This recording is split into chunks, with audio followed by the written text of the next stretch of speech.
Previously in Bean Boys Adventures. I was actually going to give a recap on what happened, but last video I actually just ended up being lost for a very, very long time. So there wasn't a whole lot to recap.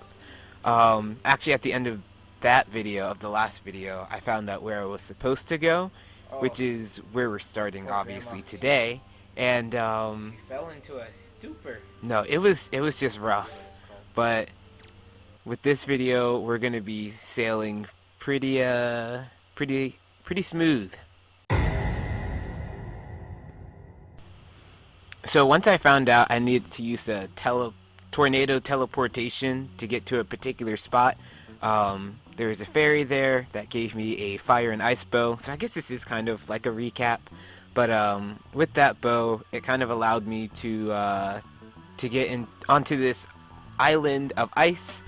Um, and from that island, as you saw, I was able to get those iron boots, which allowed me to progress into another portion of the game. And it was honestly like really simple.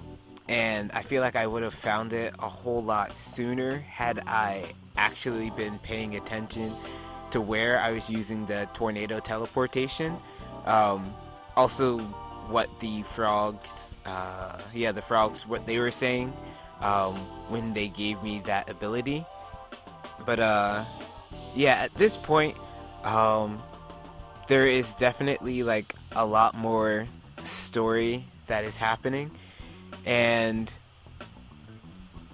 I was caught a little off guard just because of the fact that I had been looking around for so long that when they started like going back into actually talking, I was like, oh wait, I forgot there's like story to this game. And it's not just all about, exploring and like just getting stuff done, but there's actually, a purpose for everything. And most most Legend of Zelda players that I have seen typically do not get stuck the way I did. But granted, I think when I was playing, it was not the dead of night, but it was pretty late. Um, and so, like, my brain was just not working at all. And I should have noticed that and have just cut recording until, like, I was actually able to think. But I was like, nah, it's a kid's game. Like, I'll be okay. It's made for kids.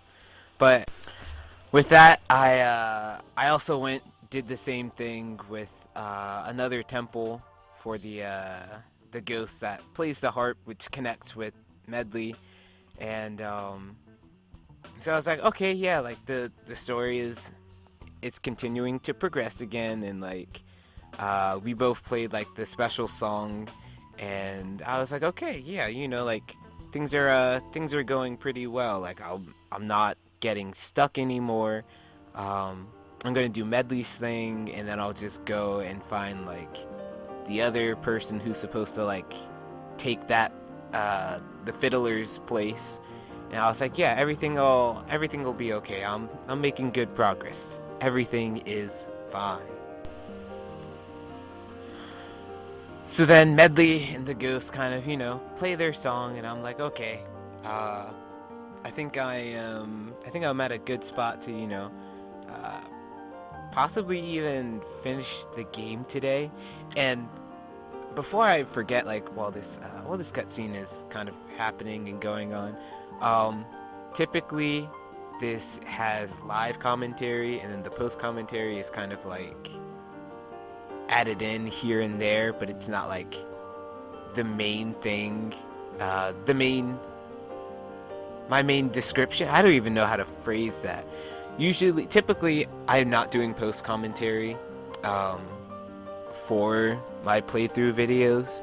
Um, it I prefer for it to be live commentary, but I had my mic very close to a fan, um, and so there's like this constant buzzing, and I didn't separate my voice audio from game audio, so there's just a constant buzz, and I was like, no, I'm not having that. I'd much rather go back through and, you know, put my voice over top and like add music and whatnot than to have a fan just, you know, constantly blowing in the background. Which, like, I think I may have had a video where there is a bit of a buzz in the background, but like this one was really bad. Like,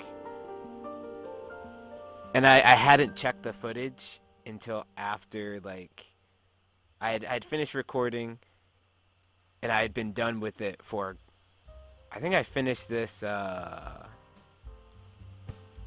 couple months ago, and so I was just like, no, I won't have it. But we finished like talking to Medli there. We run through this temple, and this boss battle was actually it was pretty funny. Typically, once you get to like this point in a Legend of Zelda game, the bosses are a little more difficult because, you know, they're like, all right, you've gotten through the starting game puzzles and challenges, so like now we can actually like push you to do a little bit more. But this one was it was pretty easy, pretty straightforward. Definitely like one of my favorites, if not my favorite boss in this game. But no, I think I made pretty quick work of him. And there it is. But he also has one of like just the best, like, I guess, boss outros. Hang on, I'll just let you watch this real fast.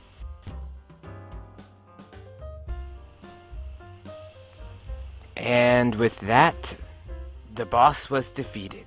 And before I forget, make sure you guys subscribe to the video. It really helps out a lot. And also, I got super confused after beating this boss because, like, I had to find Medli, I also had to find this Korok who plays not the violin.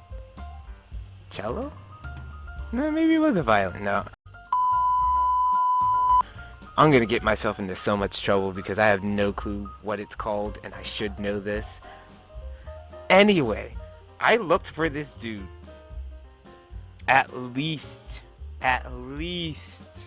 4 hours. I hate to admit that. And again, this is a child's game for children. And it took me 4 hours plus, 4 plus, to find him. After I found him, he did play a fancy little song though. 12 seconds later. But after I found him, again, it was smooth sailing. I did the temple okay, actually, I won't lie. This temple also took me a really long time. I don't know if it was because I was tired, but like, sometimes, you know, as much as I'd like to cover it up, I'm pretty sure I'm an idiot. But it took me so long to get through it. But once I got to the boss battle, I was like, all right, you know, it was a pretty tough temple. But no, the boss it'll be easy. I'll fight it. I'll be done. I think this boss took me close to 20 minutes, which to some people, if I said that, they'd be like, oh, you know, like, that's a while, but like, it's not so bad. And, you know, it's a puzzle. You had to figure something out. And I was like, no, I was bad at the game. Like, I don't know what I was doing. I was just bad at the game. Like you saw there, I just missed. You're supposed to like hook shot its like tongue, and I just kept missing. I was so afraid to get close to it, and I missed. But I swear I know how to play games. But I finally beat the boss, and I was just like, alright, I'm done.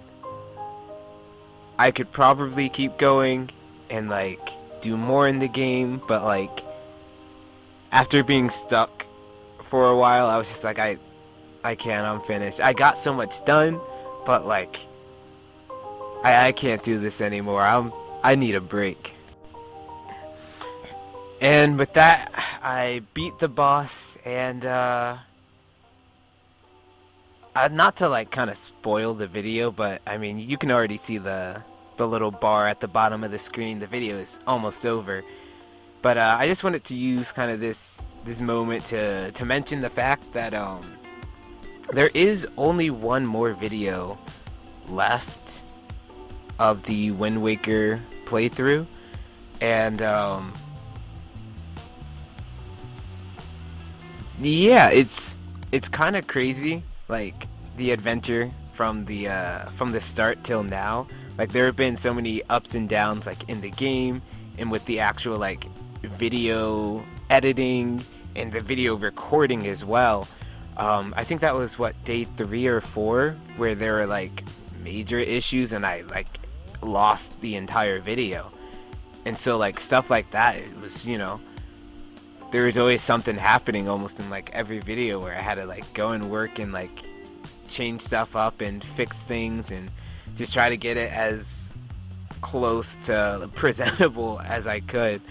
And so like I really do appreciate everyone who's kind of, you know, stuck with me through all that and hung around. And I'm really hoping to make this last video something like really special.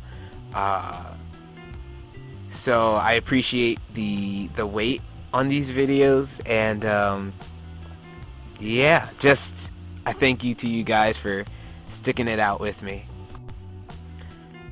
And also with that, the power of the Master Sword was restored, and all that's left now is to really fight Ganon.